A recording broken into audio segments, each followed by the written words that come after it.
وہ جو ایک معاملہ اس کو نہیں ڈسکس کرنا، وہ سزائیں ہو چکی ختم.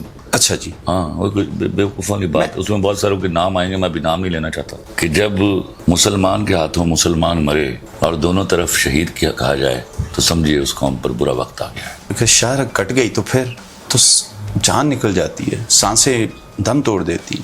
وہ آپ کی تو جان تب بھی نہیں نکلی تھی جب مشرقی پاکستان آپ سے علیحدہ ہو گیا تھا. آپ ہمیں ہوا میں تیر مار چلاتے ہیں سب لوگ. میں نے کوٹلی کی کرکٹ ٹیم جوائن کر لی. گورنمنٹ ڈگری کالج کوٹلی میں فائنل میچ ہو رہا تھا. 1 ڈاؤن کھیلنے کے لیے گیا ہوں. میں نے گارڈ لیا اور دیکھا کوئی 2,500-3 ہزار کوٹلی ڈگری کالج میں لڑکے بیٹھے ہوئے. انہوں نے آوازیں دی ہیں، پاکستانی کتے، پاکستانی کتے. بسم اللہ الرحمن الرحیم. السلام علیکم ورحمۃ اللہ وبرکاتہ. آج میں یہ سمجھتا ہوں کہ اس وقت یہ بڑے خوش نصیبی کے لمحات ہیں کہ میرے ساتھ اس ملک کے نامور شخصیت جو کہ کسی تعارف کے محتاج نہیں ہیں وہ موجود ہیں. خلیل الرحمان قمر صاحب، السلام علیکم ورحمۃ اللہ وبرکاتہ. وعلیکم السلام. سر کیسے ہیں آپ؟ خیریت سے ہیں؟ الحمدللہ. اچھا سر، بات یہ ہے کہ جس لیول پہ آپ لکھتے ہیں صورتحال اس لیول پہ وہ مجھے دیتا ہے، یہ صحیح لفظ ہے.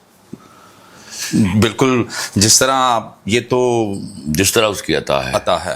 اچھا میں یہ جاننا چاہ رہا ہوں کہ ہم کہتے ہیں کہ شارک سے جو ہے نا مین لائف لائن ہوتی ہے کسی کی. اس وقت ہم نے ہمیشہ یہ نعرہ سنا کہ کشمیر ہماری شارک ہے. جو کشمیر میں حالات بنے ہوئے، جو صورتحال بنی، یہ کیا مائنڈ سیٹ ہے؟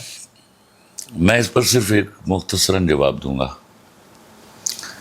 کہ جب مسلمان کے ہاتھوں مسلمان مرے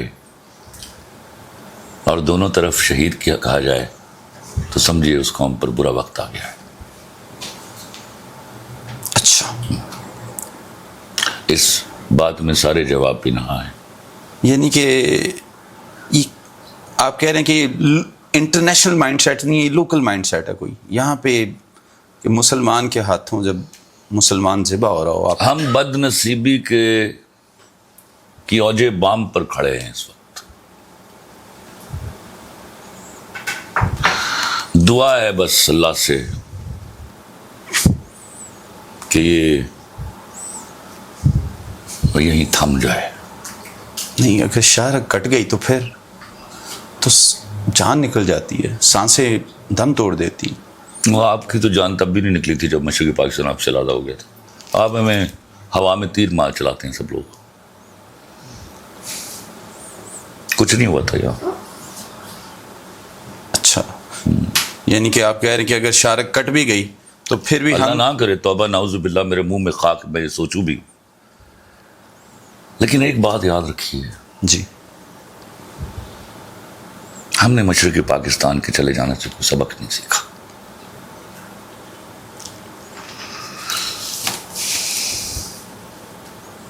تو کتنی دیر لگے گی؟ یہ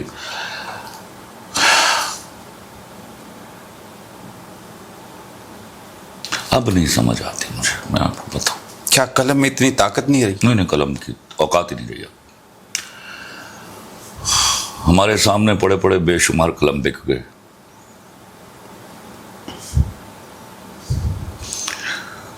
ہم نے قلم کی حرمت کے ساتھ زنا بالجبر کیا ہے.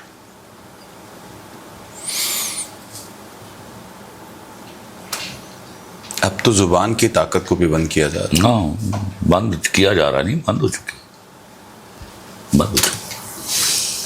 اب صرف چلائیے.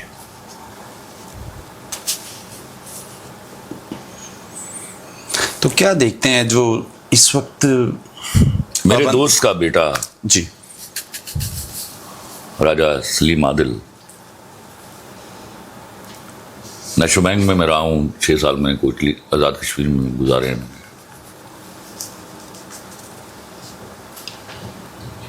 30 سال کا بیٹا، ڈاکٹر احسن سلیم، 2 بچوں کا باپ،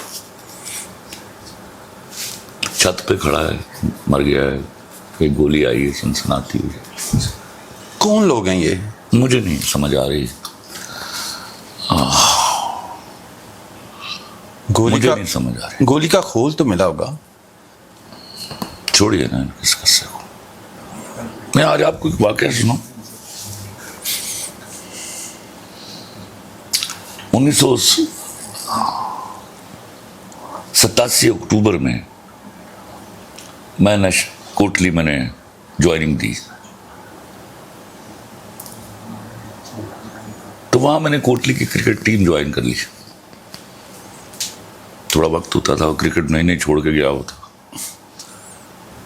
قدرتی طور پر کوٹلی کی کرکٹ ٹیم جو ہے, یہ یاد رکھیے گا, یہ 1988 ہے, فیبروری کا مہینہ ہے. مظفر آباد کے ساتھ فائنل میں تھی. گورنمنٹ ڈگری کالج کوٹلی میں فائنل میچ ہو رہا تھا. ڈپٹی کمشنر حفیظ الرحمان وہاں چیف گیسٹ تھا,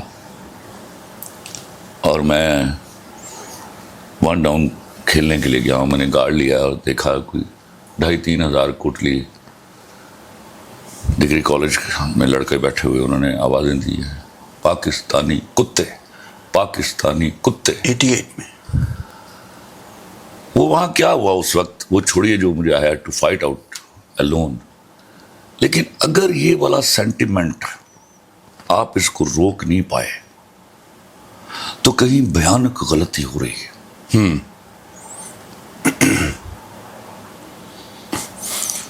یاد رکھیے گا, یہ بالکل کبوتر بن جانے والی بات ہے جو بلی کے سامنے آنکھیں موند لیتا ہے کہ بلی شلی کوئی نہیں. یہ میں 88 کا واقعہ سنتا جی, ہوں اور میری ہڈ بیتی ہے یہ. تو انسٹیڈ کہ اس پرٹیکولر سینٹیمنٹ کو آپ کرب کرتے ہیں, کہیں بہت مشکل صورتحال سے دوچار ہو گئے ہیں. ویسے یہ نعرہ تو سنتے رہے ہیں کہ کشمیر بنے گا پاکستان. ایسا نہیں ہے, وہاں بہت سارا لاٹ ہے جو اسی چیز کا مظہر تھا. لیکن میں سوچتا ہوں کہ یہ جو پریزنٹلی جو واقعات ہوئے ہیں, وہاں جو لاشیں گری ہیں, وہاں جو اپنے لوگ جان سے گئے ہیں, وہ کیسے لگائیں گے یہ نعرہ؟ صحیح کہہ رہے ہیں آپ. آپ کی ایک, آپ نے بتایا یہ آپ 1 ڈاؤن آئے کھیلنے. آپ کے 1 ڈاؤن سے نا میری یاد تازہ ہوگی, ریوائیو ہوگی 92 کی ورلڈ کپ کی. پاکستان جب ورلڈ کپ جیت کے لایا, میں آزاد کشمیر میں تھا اس وقت. اچھا, میرپور میں زبردست. تو وہ ویسے تو میرا خیال ہے, مجھے نہیں پتا لیکن ناظرین کے لیے, کہ آپ بھی آل راؤنڈر تھے یا صرف بیٹنگ کرتے تھے؟ میں بیٹنگ کرتا تھا اور وکٹ کیپر تھے. لیکن ایک کپتان 92 کی ٹیم میں, وہ بھی 1 ڈاؤن آ جایا کرتا تھا. اور جب آیا ہے اس نے اسکور کیا ہے, کیونکہ 1 ڈاؤن سے.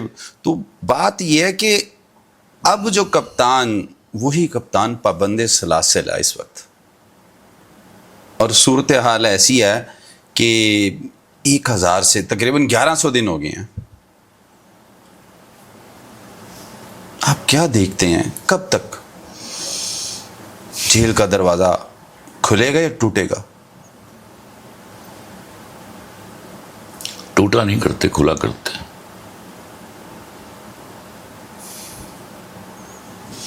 دعا کیجیے, میں بار بار کہتا ہوں, میں وہ شخص مجھے ہمیشہ کہا کرتا ہے کہ دعا کچھ کرنے کے بعد کیجیے. لیکن اب سوائے دعا کے کوئی چارہ نہیں. کیا سمجھتے ہیں کون کھولے گا؟ وہ جنہوں نے بند کیا وہی کھولیں گے انشاءاللہ. عدلیہ کی بات کریں, بعد میں کریں گے اس کی. ابھی رہنے تو ذرا مجھے باہر. جنہوں نے بند کیا وہی کھولیں گے. کیونکہ عدلیہ کے حوالے سے تو چرچل نے دوسری جنگ عظیم دوم کے بعد, وہ چرچل کی عدلیہ تھی. اچھا, ہاں, تو آج آپ مطمئن نہیں عدلیہ سے؟ بہت مطمئن ہوں. میں اس قدر مطمئن ہوں کہ دعا کرتا ہوں کہ کسی بیچارے کا کیس جو ہے ماڑے آدمی کا عدالت میں نہ جائے. کیوں؟ عدلیہ سے مطمئن ہو گیا ہوں. اچھا, یہ اطمینان کی وجہ تمام ہے. اچھا، آپ نے بڑے ڈرامے لکھے اور میرے پاس تم ہو ایک بہت بڑا، اس پہ میں ویسے ابھی آؤں گا، لیکن اس سے پہلے ایک آپ کی لائف میں اونچے نیچے راستے آ جاتے ہیں، وہ جو ایک معاملہ، اس کو نہیں ڈسکس کرنا، وہ سزائیں ہو چکی، ختم. اچھا جی، ہاں وہ کوئی بیوقوفوں کی بات ہے، اس میں بہت ساروں کے نام آئیں گے، میں ابھی نام نہیں لینا چاہتا، چھوڑ دیجیے اس کو. جس نے جرم کیا اس کو سزائیں ہوں گی. میں تو صرف یہ جاننا چاہتا تھا کہ اس کا کوئی رائٹر اصل میں کون تھا. وہ پتہ چل جائے گا کسی روز.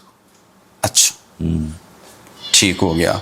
تو اس کے علاوہ کوئی یہاں پہ جو مہنگائی کا طوفان ہے پاکستان میں، یہ کیا عوام کو کس دھارے میں کہاں لے جائے گا؟ کشتیاں دیکھیے، ایک بھر بھر بات کے- بڑی آسان ہے، آپ اس کو سمجھ لیجیے. جی جی کیپٹلسٹک اکانومی جب ڈیولپنگ کنٹری میں ہوتی ہے نا، جی جی اس کو ایسے ہی مکرو لوگ چاہیے ہوتے ہیں جو بھوک کے لیے اپنا ایمان بھی بیچتے ہیں.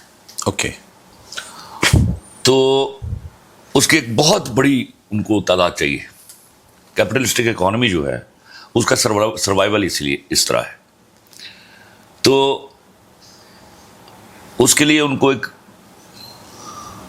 ایسا سیکشن چاہیے، گریٹر سیکشن، جن کی غیرت جو ہے ان کی بھوک کے سامنے سرنڈر کر گئی ہو. تو ایسے لوگوں کو آہستہ آہستہ غریب بنایا جاتا ہے کہ ان کو اپنی روٹی، اپنے بچوں کی دوا، اپنی بیوی کے معاملات کو طے کرنے کی آربٹ سے باہر نکلنا ہی نہ پڑے. لیونگ کے اندر ہی وہ اسی میں مر کھپ جاتے ہیں. لگژریز تو سوچے بھی نہ. تو ابھی تو روٹی کے لالے پڑے ہیں، لگژری تو بڑی، وہ تو چند لوگوں کے حصے میں آئی ہوئی ہے. صحیح. تو وہ والا پرٹیکولر سیکشن تعداد میں بڑھ رہا ہے، اس کی ضرورت ہے. اچھا، بس وقت جو ہے وہ اس دورانیہ کم ہے. کوئی ایسا راز جو آج تک آپ کے دل کے اندر ہے؟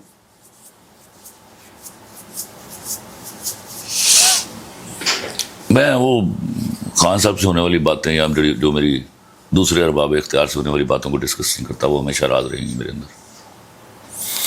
سر، سو کائنڈ، شکریہ کہ آپ نے ٹائم دیا. ان شاء اللہ تعالیٰ پھر ملاقات ہوگی سر. انشاءاللہ پھر ملاقات. Thank you.